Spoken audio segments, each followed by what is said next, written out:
তো সবাইকে বলা শুরু করবেন না প্রবলেম।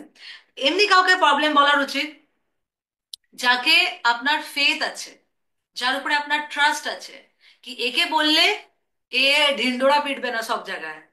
হ্যাঁ, কে জানো জানো ওর সাথে এইটা হচ্ছে এইটা চলছে না।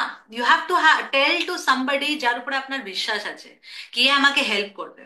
আর বেস্ট থিং ইজ কোনো সিনিয়রকে অ্যাপ্রোচ করো। সো যদি আমরা এম্বারেস ফিল করতে থাকি সবসময়, লজ্জা পেতে থাকি, অনেক ডিভোটিরা আছে, অনেক কিছু আমাকে একজনের মাতাজি, আমি নাম নেবো না, কিন্তু সে আমাকে সবসময় সে বলতেন কি আমার না লজ্জা করতো এটা বলা, বলতে বলতে কি আমার বাড়িতে কেমনি কি পরিস্থিতি। তা আমার কিন্তু আমি বলছি, মনে কিছু করবেন না।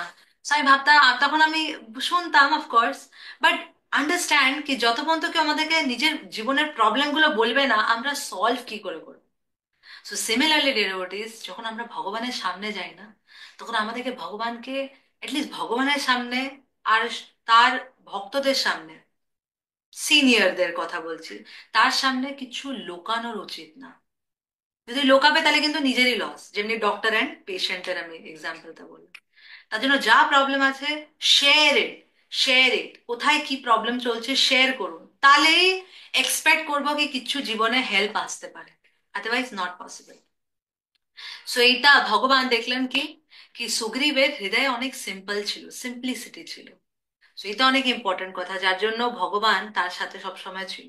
দুটো রিজন যেটা বললাম, অ্যাসোসিয়েশন ছাড়বে না, আর সিম্পল অ্যাট হার্ট, মন খুলে ভগবানকে সবকিছু, কোনো কিছু লোকানো নাই।